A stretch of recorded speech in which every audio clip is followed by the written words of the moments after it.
ನೋಡುವಂತ ಸಂದರ್ಭದಲ್ಲಿ ಇಲ್ಲಿ ಮಾಲ್ನ ಸೆಕ್ಯೂರಿಟಿ ಒಳಗೆ ಬಿಡೋದಿಲ್ಲ, ಪಂಚೆಯನ್ನು ಧರಿಸಿ ಬಂದಿದ್ದಾರೆ ಅಂತೇಳಿ. ಪಂಚೆ ನಮ್ಮ ನಾಡು ನುಡಿನ ಪ್ರತೀಕ. ತಾವು ಕೂಡ ಹೇಳಿದಂತೆ ದೊಡ್ಡ ದೊಡ್ಡವರೆಲ್ಲರೂ ಕೂಡ ಧರಿಸಿದ್ರು.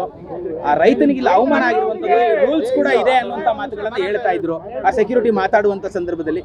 ಇಂಥದ್ದೊಂದು ರೂಲ್ಸ್ ರಾಜ್ಯದಲ್ಲಿ ಯಾವಾಗ ಜಾರಿ ಆಯ್ತು ಅಂತ ಸರ್ ನನಗೆ ಒಂದು ಅರ್ಥ ಆಗ್ತಾ ಇಲ್ಲ. ಈ ಮುಂಚೆ ಒಂದು ಮೆಟ್ರೋದಲ್ಲೂ ಇದೇ ರೀತಿ ಪಂಚೆ ಹಾಕೊಂಡು ಬಂದವರಿಗೆ ಒಳಗಡೆ ಬಿಡೋದಿಲ್ಲ. ಪಂಚೆಯನ್ನ ಹಾಕುವಂಥವ್ರು ಯಾರು? ನಮ್ಮ ನಾಡಿನ ರೈತರು. ಜೊತೆಗೆ ಬಂದು ಪಂಚೆ ಬಂದು ಶರ್ಟು ಪಂಚೆ ಇದು ನಾವು ಸಭೆ ಸಮಾರಂಭಗಳಲ್ಲಿ ಹಾಕ್ತೀವಿ, ನಮ್ಮ ನಾಡಿನ ಸಂಸ್ಕೃತಿಯ ಪ್ರತೀಕ ಅದು.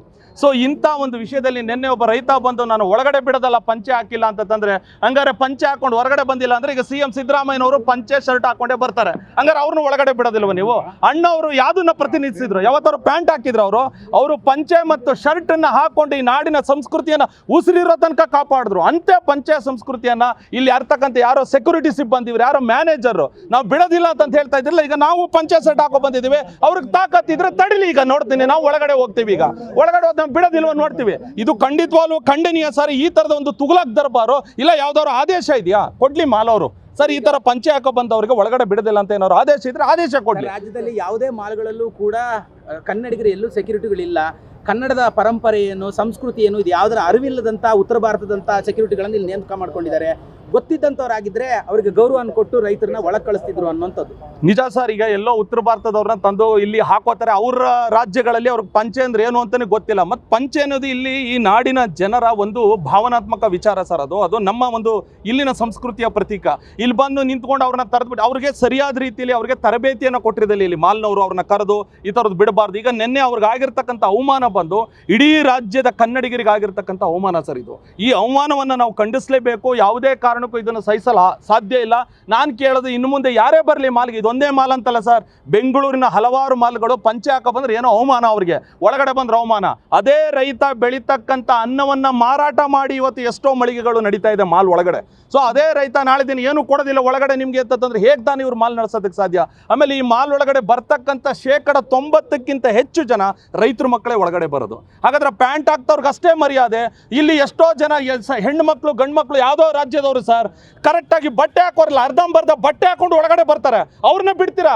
ಶಿಸ್ತಾಗಿ ಪಂಚೆ ಹಾಕೊಂಡು ಬರ್ತಕ್ಕಂಥವ್ರು ಒಳಗಡೆ ಬಿಡಲ್ಲ ಅಂತಂದ್ರೆ ಇದೇನ್ರಿ ಸರ್? ಎಲ್ಲೋ ಲಲ್ಲೆ ಹೊಡಿತಾ ಇರ್ತಾರೆ ಸರ್ ಕೂತ್ಕೊಂಡು. ಅಲ್ಲಿ ಹೆಣ್ಮಗಳು ಗಂಡು ಮಕ್ಕಳು ಇಬ್ರು ಸೇರ್ಕೊಂಡು ಲಲ್ಲೆ ಹೊಡಿತಾ ಇರ್ತಾರೆ ಕೂತ್ಕೊಂಡು, ಅರ್ಧಂಬರ್ಧ ಬಟ್ಟೆ ಹಾಫ್ ಚಡ್ಡಿ ಹಾಕೊಂಡು ಅಂಥವ್ರನ್ನ ಬಿಡ್ತಾರೆ.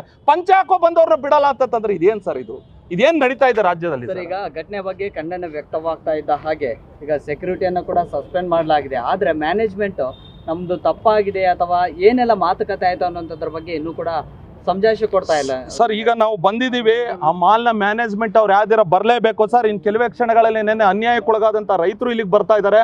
ಆ ರೈತರ ಮುಂದೆ ಇಡೀ ಮಾಲ್ನ ಒಂದು ಸಮಕ್ಷಮದಲ್ಲಿ ಆ ರೈತನಿಗೆ ಕ್ಷಮೆ ಕೇಳಬೇಕು. ಕ್ಷಮೆ ಕೇಳಲಿಲ್ಲ ಅಂದ್ರೆ ನಮ್ಮ ಅರೆಸ್ಟ್ ಮಾಡಿದ್ರೂ ಪರವಾಗಿಲ್ಲ, ಇಲ್ಲಿಂದ ನಾವು ಎದ್ದು ಹೋಗೋದಿಲ್ಲ ಯಾವುದೇ ಕಾರಣಕ್ಕೂ. ಇಡೀ ರಾಜ್ಯದ ಕ್ಷಮೆಯನ್ನು ಕೇಳಬೇಕು. ನಾನು ಯಾರೊಬ್ಬ ಮ್ಯಾನೇಜರ್ ಮಾತಾಡ್ತಾರೆ ನೋಡಿ ವಾಯ್ಸ್ ರೆಕಾರ್ಡಲ್ಲಿ, ಯಾವುದೇ ಪಂಚೆ ಇದ್ರೆ ಎಸ್ಕಲೇಟ್ರು ಏನೋ ಹಿಡ್ಕೊಬಿಡ್ತದೆ ಅಂತ ಹೇಳಿ. ಹಂಗಾರೆ ಇಲ್ಲಿ ಎಷ್ಟೋ ಜನ ಪಂಚೆನ ಏನು ಎಸ್ಕಲೇಟರ್ ಸಿಗಾಕಳಿ ಅಂತಲೇ ಹಾಕೋ ಬರ್ತಾರೆ, ನಮ್ಮ ಮರ್ಯಾದೆಗೋಸ್ಕರ ಹಾಕೋ ಬರೋದು ಸರ್ ನಾವು. ಆದ ಕಾರಣ ಮ್ಯಾನೇಜರ್ ಯಾರಿದ್ದಾರೆ, ಮ್ಯಾನೇಜರು ಮತ್ತು ಮಾಲ್ಗೆ ಸಂಬಂಧಪಟ್ಟವ್ರು ಮುಖ್ಯ ಸ್ಥಾನದಲ್ಲಿ ಯಾರಿದ್ದಾರೆ ಅವರು, ಆ ರೈತ ಇನ್ನೇನು ಕೆಲವೇ ಕ್ಷಣಗಳಲ್ಲಿ ಬರ್ತಾ ಇದ್ದಾರೆ, ಆ ರೈತನಿಗೆ ಅವ್ರು ಕ್ಷಮೆ ಕೇಳೋವರೆಗೂ ಇಲ್ಲಿಂದ ನಾವು ಯಾವುದೇ ಕಾರಣಕ್ಕೂ ಎದ್ದೋಗೋದಿಲ್ಲ ಸರ್, ಇದು ಖಚಿತವಾಗಿ. ಮತ್ತೆ ಮಾಲ್ ಅವರು ಸ್ಪಷ್ಟೀಕರಣ ಕೊಡಬೇಕು. ನೆನ್ನೆ ಆಗಿದ್ದಂಥ ಈ ಘಟನೆಗೆ ಕಾರಣ ಏನು, ಯಾರು ಕಾರಣ? ಮೇಲೆ ಇಲ್ಲಿ ಎಲ್ಲಿ ನೋಡಿದ್ರು ಕನ್ನಡದವ್ರಿಗೆ ಅವಕಾಶ ಕೊಡಲ್ಲ ಸರ್ ಸೆಕ್ಯೂರಿಟಿ ಅವರು. ಅವ್ರಿಗೆ ಏನಂದ್ರೆ ಏನು ಅಂತಾನೆ ಗೊತ್ತಿಲ್ಲ. ಅವ್ರನ್ನ ಕರ್ಕೊಬಂದಿದ್ದು ಪದೇ ಒಂದ್ಸತಿ ಮೆಟ್ರೋದಲ್ಲಾಯ್ತು, ಈಗ ಇಲ್ಲಿ ಅವಮಾನ. ಈ ಅವಮಾನವನ್ನು ಸಹಿಸ್ಕೊಳ್ಳೋದಕ್ಕೆ ನಾವು ಯಾರೂ ಸಹಿಸಲ್ಲ. ಇವತ್ತು ನಮ್ಮ ಅಣ್ಣವರ ಅಭಿಮಾನಿಗಳು, ನಮ್ಮ ಯುವ ಕರ್ನಾಟಕ ವೇದಿಕೆ ಪ್ರತಿಯೊಬ್ಬರು, ನಮ್ಮ ಕನ್ನಡಾಭಿಮಾನಿಗಳು ಪ್ರತಿಯೊಬ್ಬರು ಇಲ್ಲಿ ಬಂದಿದ್ದೀವಿ. ನಮ್ಮ ಉದ್ದೇಶ ಒಂದೇ, ಆ ರೈತನಿಗೆ ನ್ಯಾಯ ಸಿಗಬೇಕು. ಇನ್ನು ಮುಂದೆ ರಾಜ್ಯದ ಯಾವುದೇ ಮಾಲ್ಗಳಾಗಿರ್ಬೋದು ಅಥವಾ ಯಾವುದೇ ಮೆಟ್ರೋ ಸ್ಟೇಷನ್ಗಳಾಗಿರ್ಬೋದು ಎಲ್ಲೂ ಸಹ ಯಾರೋ ಪಂಚೆಲೇ ಬರಲಿ ಅಥವಾ ಟವಲಲ್ಲೇ ಬರಲಿ ಅವೆಲ್ಲ ಗೊತ್ತಿಲ್ಲ. ಆತ ಮನುಷ್ಯ ಅನ್ನೋದನ್ನು ದಯವಿಟ್ಟು ಮರಿಬಾರ್ದು. ಮಾನವೀಯತೆ ದೃಷ್ಟಿಯಿಂದ ಅವರಿಗೆ ಗೌರವವನ್ನು ಕೊಡಬೇಕಾದಂಥ ಕೆಲಸವನ್ನು ಮಾಡಬೇಕು. ಮಾಡಲಿಲ್ಲ ಅಂದ್ರೆ ಅವರು ಮಾಲ್ ಮುಚ್ಕೊಂಡು ಸ್ಟೇಷನ್ ಮುಚ್ಕೊಂಡು ಮನೆಗೆ ಹೋಗ್ಲಿ ಅವರು. ಈ ಮಾಲ್ನಲ್ಲಿ ನಡೆದಿರ್ತಕ್ಕಂಥ ಘಟನೆ ಏನಿದೆ, ಕೇವಲ ಫಕೀರಪ್ಪನ ಆದಂಥ ಅವಮಾನ ಅಂತೇಳಿ ಭಾವಿಸೋದಿಲ್ಲ. ಇದನ್ನ ದೇಶದ ರೈತರಿಗೆ ಮಾಡಿದಂಥ ಅಪಮಾನ ಅಂತೇಳಿ ನಾವು ಭಾವಿಸ್ತೇವೆ. ಈ ದೇಶದಲ್ಲಿ ಇರ್ತಕ್ಕಂಥ ಕಾನೂನು, ಸಂವಿಧಾನ ಇಡೀ ಎಲ್ಲ ದೇಶದ 141 ಕೋಟಿಯ ನಾಗರಿಕರಿಗೆ ಬೇಕಾದಂಥ ಸಂವಿಧಾನ ಇರೋದು.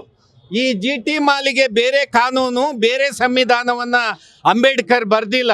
ಆ ಕಾರಣಕ್ಕೆ ಇದು ಅತ್ಯಂತ ಅವಮಾನ ಮಾಡತಕ್ಕಂಥ ನೀತಿಯಾಗಿದೆ, ಇವರು ಧೋರಣೆ ಆಗಿದೆ. ಈ ಮಾಲಿನ ದುರಂಕಾರ, ಇವರು ಮಾಡ್ಕೊಂಡಿರ್ತಕ್ಕಂಥ ಏನು 3 ಕಾಸು ದುಡ್ಡಿದೆ, ಇದರ ದೌಲತ್ತನ್ನ ರೈತನ ಮೇಲೆ ತೋರಿಸಿದ್ದಾರೆ. ಇದನ್ನು ಖಂಡಿಸ್ತೀನಿ. ತತ್ಕ್ಷಣ BBMP ಇವ್ರ ಮೇಲೆ ಆಕ್ಷನ್ ತಗೋಬೇಕು. ಕರ್ನಾಟಕ ಸರ್ಕಾರ ಇವ್ರ ಮೇಲೆ ಕೂಡಲೇ ಕ್ರಮವನ್ನು ಕೈಗೊಳ್ಳಬೇಕು. ಇಲ್ಲದೆ ಇದ್ದರೆ ಮುಂದಿನ ಹೋರಾಟ ಕರ್ನಾಟಕದ ಎಲ್ಲ ಕಡೆಯಲ್ಲೂ ರೈತರು ಇದನ್ನು ಪ್ರತಿಭಟನೆಯನ್ನು ಮಾಡಲಿಕ್ಕೆ ತಯಾರಾಗ್ತಾರೆ.